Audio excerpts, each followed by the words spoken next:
Explore the elegance of the Art Deco era with this step-by-step tutorial on creating a stunning no-sew booklet. Perfect for Mother's Day, this project features chic downloads from the Digital Collage Club wrapped in a fabric-covered hardcover that exudes sophistication. Discover the simplicity and beauty of a glued binding that allows the pages to lay absolutely flat. Follow along as we craft a piece that combines timeless style with personal touch. Welcome, it's Barbara from Vienna, Austria. Even though this little notebook looks nothing like what we're going to do today, this was the inspiration for today's project. So this is one of my first journals or booklets I ever made. This was 2014, so 10 years ago. And what I love about this is how simple it is because it's just glued together. There's no sewing whatsoever. And I even made a little pocket back here, although that probably should have pointed outwards. No, I guess it's okay because it opens up a little bit. It has like a little gusset on both sides. You actually can put things in there. Past Barbara, you did a good job. And then I closed it with an elastic band, which is secured underneath the pocket, which is probably why I made the pocket in the first place. So just wanted to share where the inspiration for today came from. So the size of the booklet we're making today was dictated by the papers I printed. So let me share the papers from the Digital Collage Club that I chose and how I'm going to print them. So as mentioned in the intro already, this is a design team project for the Digital Collage Club. And in case you're new here, let me show you this exclusive membership-based website, which offers a vast collection of royalty-free digital craft supplies as well as tutorials. So once you sign up for either a yearly or a lifetime membership, you gain instant access to a treasure trove of unique images and resources. Every week, new images are added, providing you with fresh inspiration. And the best part is you can even sell the craft items you create using these images. So as mentioned, there are two kinds of memberships available, and you can choose between a 1-year membership or a lifetime membership. So with the lifetime option, you pay once and gain unlimited access to all the images and tutorials for a lifetime. In the video description box below, you'll find discount codes for both membership types. And I do want to mention that if you use these links and codes, I receive a commission which greatly supports my small creative business. So thank you so much if you have decided to join in the past using my links, or if you decide to sign up. Just as a reminder, to receive the discounts, be sure to use the provided link. Thank you for considering the Digital Collage Club and supporting my creative journey. So let me show you the kit, the individual pages. So we have squares. So there's a whole bunch of backgrounds here. Beautiful Art Deco designs.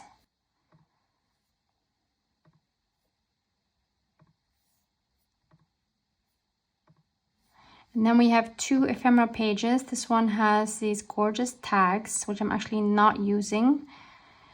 And then there's these round images, which I really love.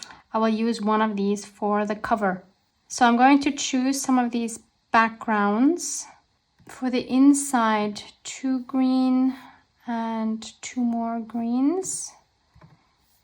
And then for the outside, I want gold. This one, and we'll add one for the back as well. So then I go print, file print. I don't want all 12 pages, I want my selection.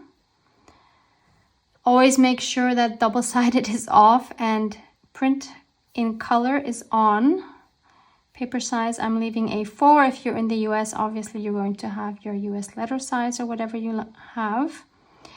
I'm not going to scale anything, but here in the layout, I'm going to say where it says pages per sheet, I'm changing this to 4 pages per sheet. That gives me the dimension I want, and I'll get 2 pages then. One has 4 images and one has 2 images. And very important, always when you print digitals, change your quality from more normal to best quality. As a reminder, I'm working on a Mac. If you're on a Windows computer, your menu is going to look different, but you will have similar menu items. And then I print this on 180 GSM matte photo paper. Once that is printed, I also want to print these circles. And this I'm going to print that 1 page and not all 12. Color is still on. I'm not scaling anything this time, and I'm only changing quality to best quality, and then I'm going to print it on that same matte photo paper. So these are the 6 square backgrounds that I have printed and cut out. So going from this, I cut 2 cardboard pieces. This is from packaging. What's really great to use are the boards on the back of like a sketch pad or a watercolor pad. If you don't have anything this thick and you want it to be this thick, you can always double up, for example, a cereal box or a pizza box or something like that. So I cut these so that I would have a little bit of a border around my image. If you want exact measurements, the boards are 11 by 11 centimeters or 4.6 inches. Next, I decided on a fabric to cover these boards with. Alternatively, you can of course also use paper or cardstock. I love the soft texture of the fabric, and I decided to go with this one here. And I'm going to add the backgrounds that have more gold in them to the front. So that's these 2. So I think that goes really well together. And this fabric is by Tim Holtz from the Abandoned series. And this one is called Writing Specimen. As always, I will link my source for these beautiful designer fabrics for you below. It is a German online store. So I cut 2 squares, approximately 1 inch wider than the printed out background. And I also cut another piece of the same fabric, which is the same height approximately as our panel, which was 11 centimeters or 4.6 inches. The width doesn't really matter. This is going to wrap around our papers, but I will tell you how wide mine is. It's a little over 6 centimeters or 2.5 inches. So we need to glue the fabric onto our cover pieces. I like this textile glue from Action. It's unfortunately no longer available. Super sad about this, but any other PVA glue will do. And I like applying it with a brush, so I put a little bit in this container. I have a jar of water here, and by adding the wet brush, that automatically adds a little bit of water to just thin it down a little bit. Let's add a little bit more. And then I'm going to add glue onto my cardboard. You could also use double-sided tape. So then I'll just turn it around and try to center it as best as I can onto the fabric. I'll clean this mess up because I don't want to get any glue on the other fabric, because we're going to obviously need to do the same thing for the second piece. Make sure there's no wrinkles. Then we can cut the corners, and I'm not cutting all the way to the corner here, but I'm going to leave a little bit of a border there, approximately like that, Do that obviously on all corners.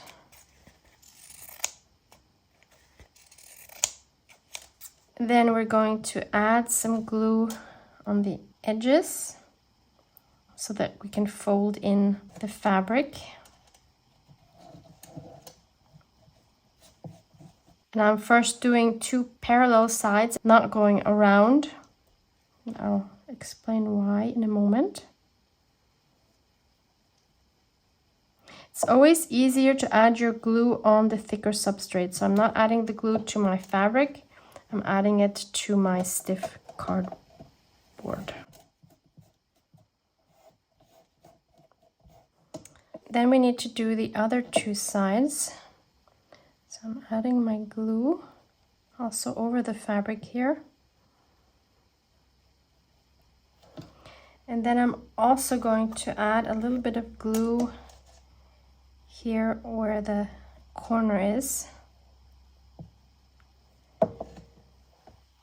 And then I'm going to take a bone folder, or you can also take a ruler and push that corner in. That will give us a very nice corner. And then we can bend this over. And this way we have beautiful corners. So again, we're adding the glue first on the edge.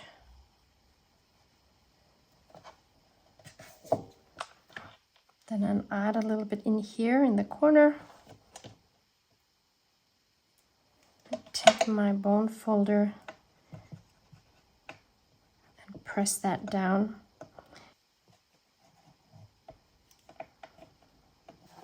And then fold it over.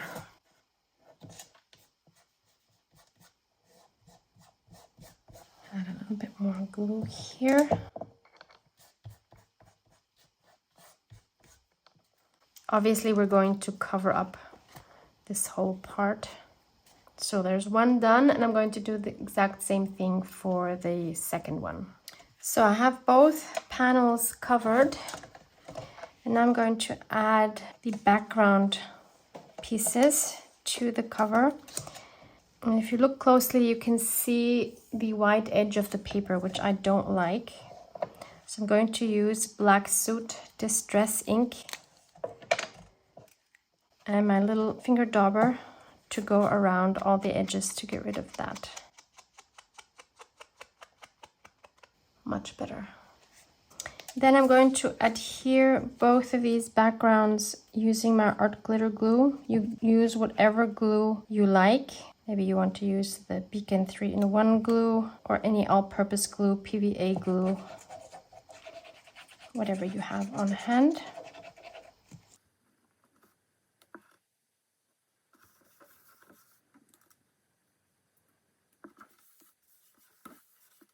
Next, I'm going to take one of the images that we printed out before, and I really like this one right here on the bottom. And I want to use my 2-inch circle punch. So I'll just cut this a little closer so that I can use my punch.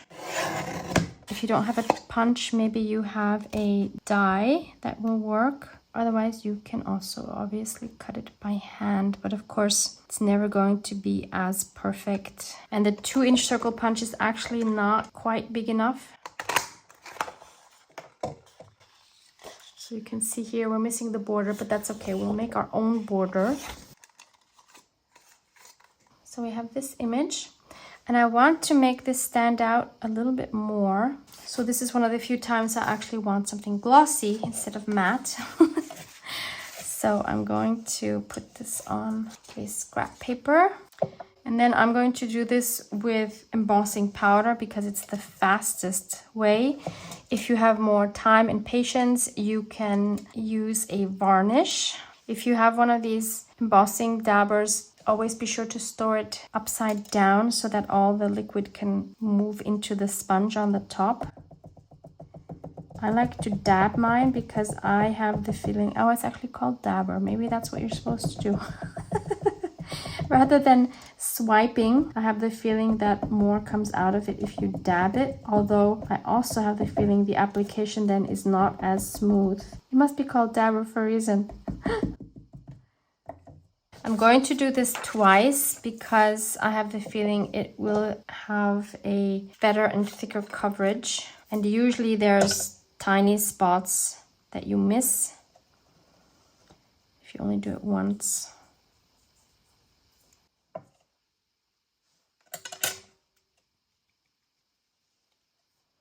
Nice and frosty. We'll let that settle for a minute or two. And then it curls like this, but that's totally fine. We can easily bend it back. It will not crack the embossing powder at all. And actually we do have a nice smooth application, but I do want to add a second coat. I do see some spots here that I missed. So we'll do the exact same thing. Carefully move this over.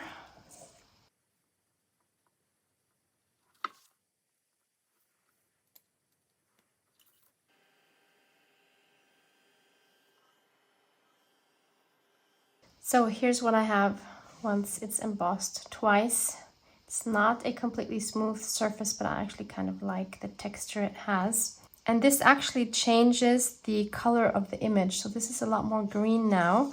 So to show you a comparison, this is without the embossing powder and with the embossing powder. That is quite a big change. This one is a lot more yellowish green than this one. Interesting.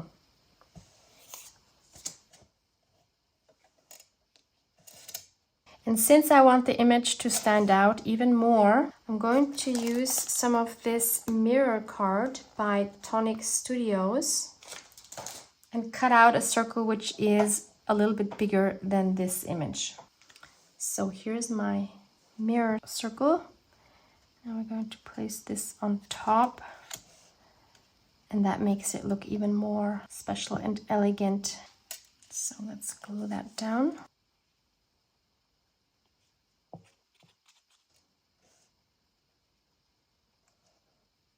And then we can just glue this onto the cover.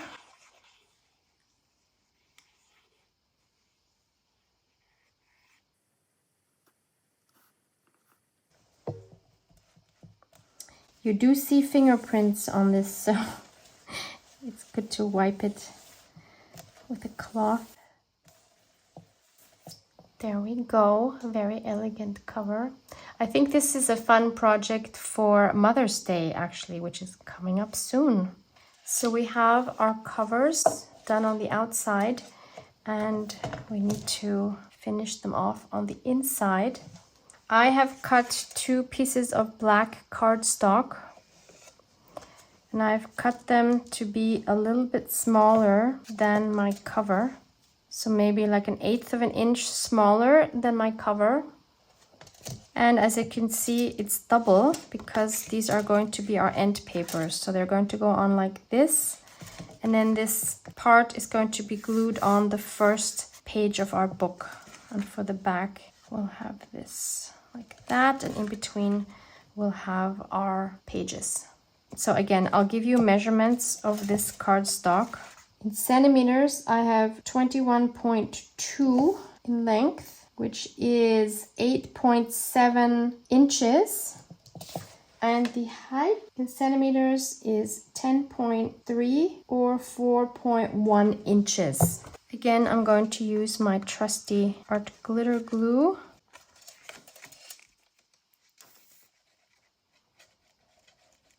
Again, use what you have, what you trust.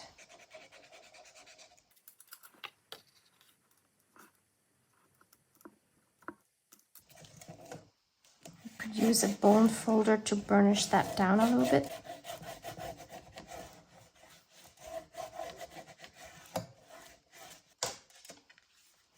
And we'll do the same thing for the back side.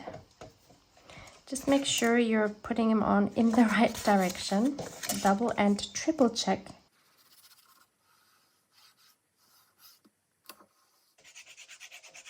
So this one obviously we want going the other way, because that's the back side.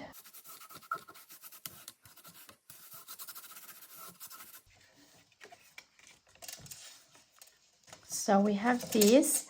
And optionally, you can also add backgrounds to these. So we've printed these. So again, I'm going to ink up the edges with the black soot, and then I will glue those down.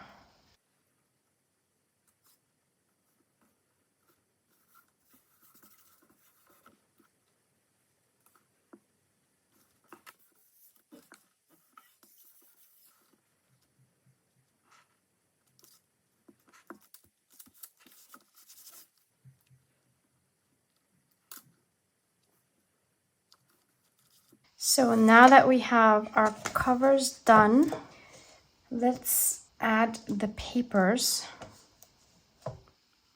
I already have these cut to size. These are the exact same size as these black inserts. And they are also folded in half, like you would use them for making a regular signature, except these are all single pages. We're not going to be stacking them in each other. We're just going to have each on its own. I took this beautiful manila paper that I had from a vintage paper pad. What works really well for this kind of a booklet is to use watercolor paper. So use what you have, but I wouldn't go too thin. Like I would not use necessarily a regular copy paper, 80 GSM. This one from the feels of it is maybe 120 GSM, something like that. But you can definitely go thicker. So I have 12 of these folded pages. So now we're going to glue them onto each other. So I'm going to add glue on all the edges of my paper. And for this, you want to make sure to use a glue that is not going to warp your paper. And then I'll set the next one on top. Make sure they are aligned, especially here on the end, which is going to be on the spine. Adjust where necessary. You can burnish it.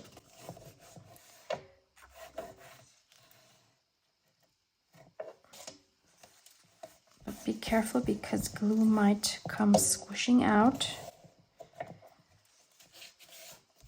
So your pages are going to have double the thickness of your single sheets, obviously. So now I have this, and I'm just going to continue with the same process. Always gluing one on top of the others.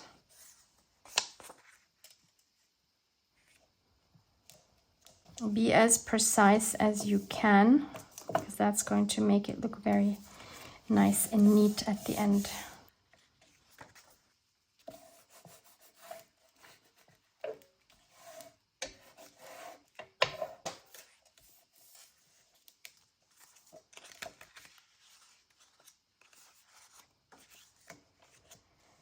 And we continue until we have all of these glued. So this is the last one, number 12. Obviously you can do more or less. If I were to do the watercolor paper version, I would probably maybe do 10. I don't know, you can also do 12, it doesn't matter. So now we have this block here.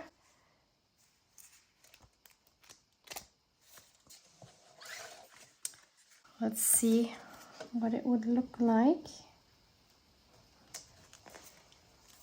Yeah, I think that thickness is fine. These holes that you see here are obviously from the previous binding from the booklet that I took apart. You could, of course, also just leave the spine showing like this, but I don't think it's so pretty, so that's why I want to cover it up with fabric. And just as a note, you don't have to fold your pages. For this one, I used single pages and I just glued them all together on the spine, and then I glued this cardstock over it. So that's also a possibility. I do think this is a sturdier option.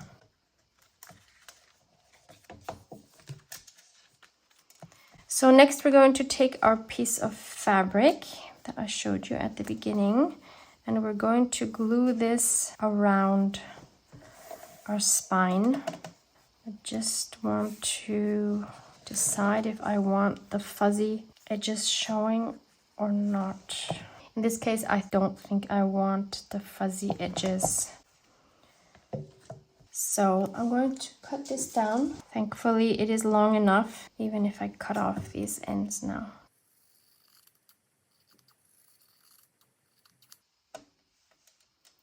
Yes, that is perfect. So I'll take my glue again, use whatever you have.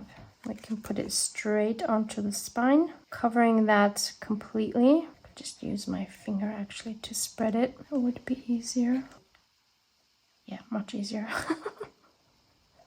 Make sure that it gets in all these little nooks here. And then we can center it on our fabric.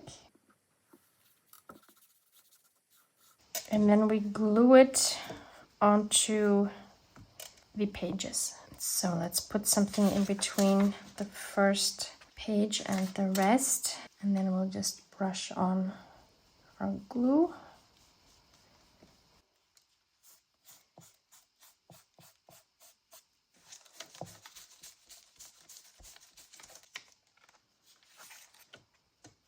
We do the same for the other side, of course.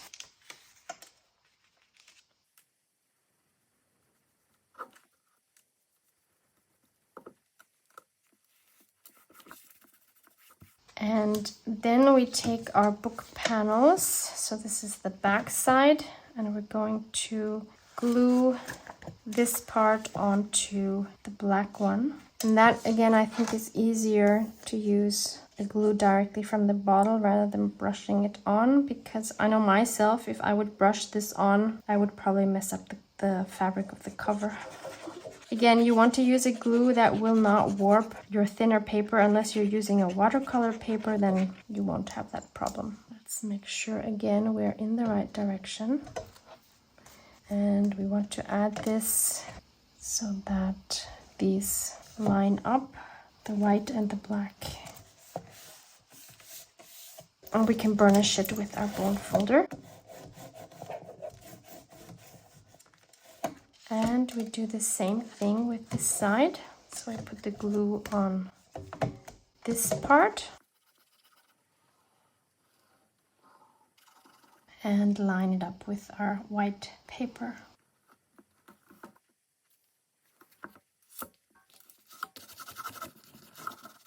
If necessary, you can adjust the first page. For some reason, it is peeking out. Not sure how that happened, but we will just cut this down a little bit to make it look neat. And also cut the fabric so that the fabric lines up with the paper. And there we have it. This is what our spine looks like. It should be clamped down actually a little bit so that it sticks well. But if you don't want that black paper showing at all, I mean, you can hardly see it. You could glue in the paper block before you glue in those end papers, and that way the black won't be visible at all.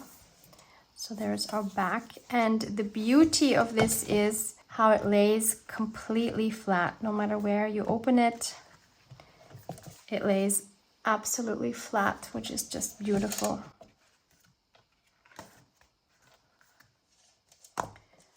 So there you go. That's a cute little gift, I think. So have fun with this project. Love you guys. Mwah, mwah.